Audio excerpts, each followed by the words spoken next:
Hello everyone. आज आपला basic electronic सिरीजचा आहे थर्ड व्हिडिओ आणि आजचा आपला टॉपिक काय असणार आहे. So after electricity and charge we were planning to take voltage, पण आज आपण व्होल्टेज नाही घेणार आहोत. मग आपला आजचा टॉपिक काय आहे? सो आपला आजचा टॉपिक आहे करंट. आणि तुम्हाला हे पण कळेल की व्होल्टेजच्या आधी करंट समजून घेणं का गरजेचं आहे. ओके, सो करंट कडे वळायच्या आधी लेट्स रिकॉल की आपण चार्ज बद्दल काय शिकलो होतो. So a quick recall for all of you. आपल्याला माहिती आहे की आपण स्वतः पण मॅटरने बनलोय. मॅटर म्हणजे अशी गोष्ट की जी जागा घेत आहे. ओके, मॅटर हे आपण मॅटरने बनलोय. We are the matter. Okay, so matter जे आहे ते ॲटम्सने बनले. ॲटम्स म्हणजे छोटे छोटे पार्टिकल्स आहे. त्याच्यामध्ये हे छोटे छोटे पार्टिकल्स जे आहेत म्हणजेच ॲटम्स, त्याच्यामध्ये असतं प्रोटॉन, न्यूट्रॉन, इलेक्ट्रॉन. आपण न्यूट्रॉन्स बद्दल नाही बोलते. आपला मेन फोकस आहे प्रोटॉन आणि इलेक्ट्रॉनवर, जिथे प्रोटॉन याच्याकडे पॉझिटिव्ह चार्ज असतो आणि इलेक्ट्रॉन ज्याच्याकडे निगेटिव्ह चार्ज असतो. अजून एक गोष्ट म्हणजे की चार्ज हा फ्लो होऊ शकतो. Okay, charge can flow. पण तो चार्ज फ्लो कशामुळे होतोय किंवा मग चार्ज जेव्हा फ्लो होतो तेव्हा एक्झॅक्टली काय होतंय हे आज आपल्याला बघायचंय. So let's get started with the topic current. आता करंट म्हणजे एक्झॅक्टली काय आहे? तो it is the flow of the charge. Current म्हणजे काय आहे? Flow of the charge. ह्या गोष्टीला आपण नीट समजून घेऊया की इलेक्ट्रॉन्स जे असतात, आपण इलेक्ट्रॉन्स बद्दल बोलतोय, ज्याला निगेटिव्ह चार्ज आहे, ते एका वायर मधून फ्लो होता. ओके, आपल्याकडे एक वायर आहे, तिथून ते फ्लो होतात. तो हा जो फ्लो होतोय इलेक्ट्रॉन्सचा, त्याला आपण म्हणतो करंट. ओके, करंट जो आहे ना तो मेजर करतं की how much charge flows per second. Per second किती चार्ज हा त्या वायर मधून फ्लो होतोय हे करंट मेजर करतं. आता ह्या गोष्टीला एका सिंपल अॅनालॉजी थ्रू समजून घेऊया. जसं की समजा तुमच्या समोर एखादा पाईप आणा, एक वॉटर पाईप. तिथून पाणी वाहतंय, राईट? त्या पाईप मधून पाणी वाहतंय. आता आपण ते पाणी किती वाहतंय असं आपल्याला जर मेजर करायचं असेल तर आपण कसं करणार की एका मिनिटाला किंवा 30 सेकंदाला 1 लिटर पाणी गेलं, राईट? आपण तो फ्लो, आपण जो तो फ्लो आहे तो आपण मेजर करतोय. तो रेट आपण मेजर करतोय फ्लोचा. सो सेम करंट ही अशी गोष्ट आहे की जी चार्जचा फ्लो जो आहे ना तो मेजर करतं. ओके, आता जितके जास्त इलेक्ट्रॉन्स त्या वायर मधून फ्लो होत आहेत तितका जास्त करंट फ्लो होतोय आणि जितके कमी इलेक्ट्रॉन्स त्या वायर मधून फ्लो होतील तितका कमी करंट फ्लो होणार. असे आपले पुढच्या 2 स्टेटमेंट्स आहेत. आता करंट जो असतो ना, it's not the electrons themselves. Current हा इलेक्ट्रॉनिका नाही. Current is not electron. ती एक आपण ठरवलेली क्वांटिटी आहे की it is the rate at which they flow. तो एक रेट आहे. जसं तुम्ही पाण्याला लिटरमध्ये मोजता आहात, तसं तुम्ही एखाद्या वायरमधून चार्ज कसा फ्लो होते त्याला कसं मोजणार? तर ते करंट म्हणून. आता आपण आधी वॉटर अॅनालॉजी बघितली होती, राईट? तर त्याच वॉटर अॅनालॉजीला आपण नीट समजून घेऊया. Water system versus electrical system. आता वॉटर सिस्टीम मध्ये काय आहे? पाण्याचे मॉलिक्युल्स आहे H2O, धरून घ्या तुम्ही. ओके, हे पाण्याचे मॉलिक्युल्स इलेक्ट्रिकल सिस्टीम मध्ये काय आहेत? चार्जेस आहेत, आपले इलेक्ट्रॉन्स. आता वॉटर सिस्टीम मध्ये जो फ्लो रेट आहे तो आपण लिटर्स पर मिनिट मध्ये काउंट करतोय. जसं की मी तुम्हाला सांगितलं की 30 सेकंदामध्ये 1 लिटर पाणी गेलं. तसंच इलेक्ट्रिकल सिस्टीम मध्ये करंट जो आहे ना हा अँपियर मध्ये काउंट केला जातो. करंटचं युनिट काय इथे? अँपियर आहे. आता वॉटर सिस्टीम मध्ये वॉटर पंप जो असतो ना तो एक फोर्स म्हणून ऍक्ट करतो. त्याच्यामुळे पाणी वाहतं. ओके, वॉटर पंपमुळे. आणि इलेक्ट्रिकल सिस्टीम मध्ये व्होल्टेज किंवा बॅटरी हे ॲज अ फोर्स म्हणून ऍक्ट करतात की ज्याच्यामुळे आपले जे इलेक्ट्रॉन्स आहेत ते फ्लो होतात त्या वायरमधून. वॉटर सिस्टीम मध्ये जर तुम्हाला पाण्याचा दाब कमी जास्त करायचा असेल, म्हणजे पाणी कमी येतंय किंवा मग पाणी खूप जास्त येतंय, म्हणजे जास्त दाबाने आहे, कमी दाबाने आहे, तर ते नॅरो किंवा वाईड पाईपवर डिपेंड असतं, राईट? तसंच इलेक्ट्रिकल सिस्टीममध्ये हे डिपेंड असतं रेझिस्टन्सवर. आपण रेझिस्टन्सचा हा टॉपिक सुद्धा घेणार आहोत. सो आता फक्त एवढं लक्षात ठेवा की रेझिस्टन्स जो आहे ना तो काय ठरवतो की किती चार्जेस फ्लो होतील किंवा मग किती नाही होणार. ओके, याच्यामधला की पॉइंट असा आहे की just like we measure water flow in litres per minute, we measure current in amperes per second.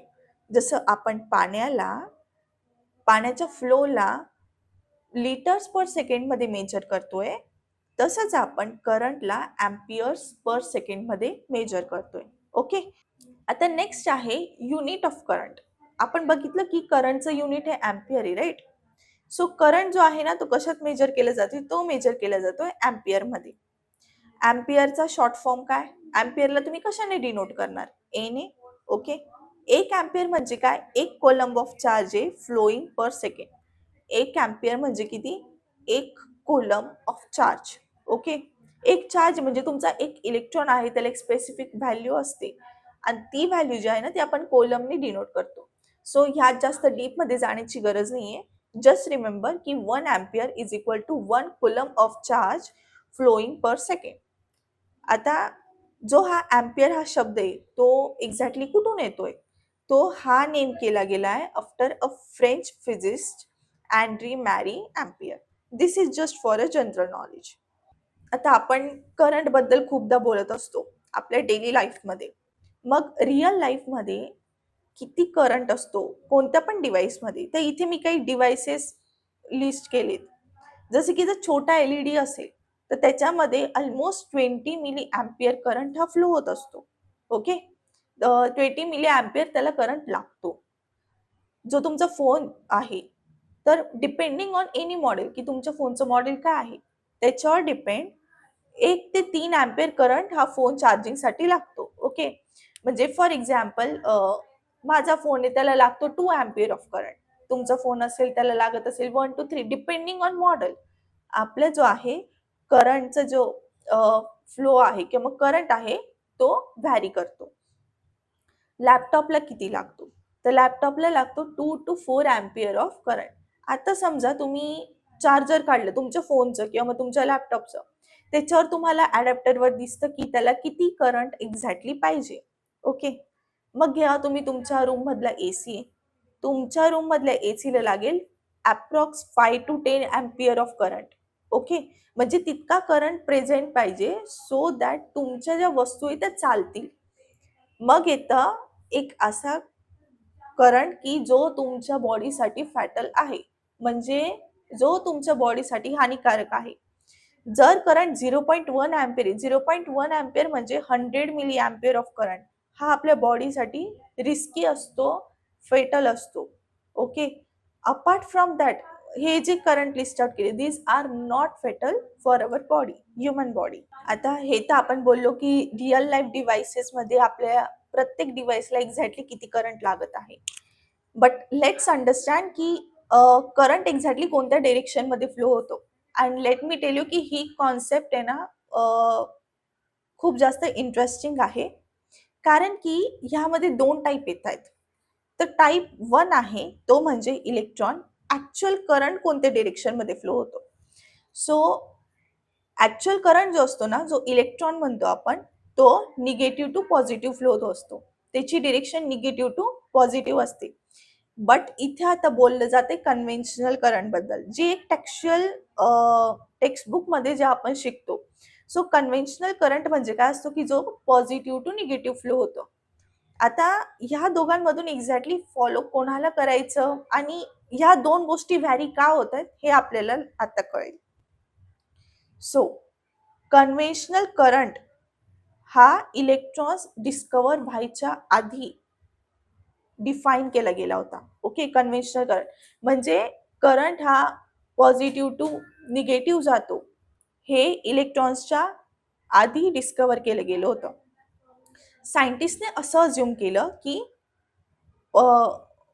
Positive charges flow होतात. Okay, scientist assume positive charges flow. So ते एक स्टँडर्ड होऊन गेलं की आपला जो इलेक्ट्रॉन आहे तो नेहमी पॉझिटिव्ह टू निगेटिव्हच जाणार.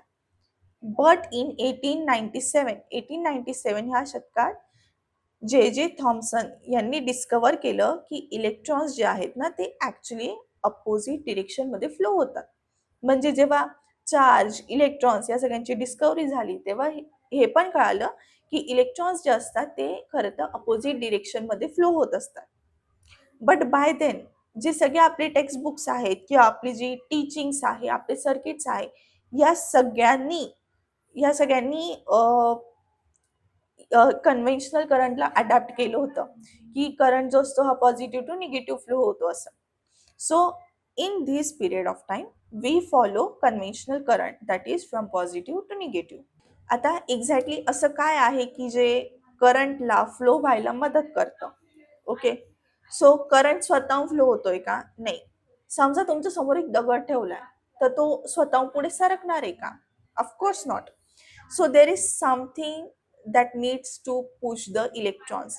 जसं पाईपमध्ये पाणी स्वतःहून तर नाही वाहणार, त्याला काहीतरी फोर्स लागेल आणि आपण त्या फोर्स बद्दल बघितलं पण होतं, राईट? सो इथे बघा, जर तुम्हाला ह्या बॉक्सला पुश करायचं आहे तर तुम्ही त्याला फोर्स लावताय, तुम्ही तुमचा फोर्स त्याच्यावर टाकता तेव्हा तो बॉक्स पुढे सरकतो. तसंच इलेक्ट्रिसिटीमध्ये जर इलेक्ट्रॉन्स आपल्याला फ्लो व्हायला हवे असतील तर त्याला पण एक फोर्स अप्लाय होतो. ओके, आणि त्याच फोर्सला बोललं जातं व्होल्टेज. ह्यात पण गमतीची गोष्ट म्हणजे अशी आहे की जर व्होल्टेज नाही राहणार तर करंटच राहणार नाही, कारण की त्याला जर काही फोर्सच नसेल तर मग करंट कसा फ्लो होणार? सो आजसाठी फक्त इतकंच. नेक्स्ट व्हिडिओमध्ये आपण व्होल्टेज बद्दल अजून डीपमध्ये शिकणार आहोत, कारण की व्होल्टेज हा फक्त एक फोर्स नाहीये, तो एक सोर्स आहे की ज्याच्यामुळे इलेक्ट्रॉन्स हे वायरमधून फ्लो होत असतात. So if you want to learn about voltage, stay tune for the next video. Thanks for watching.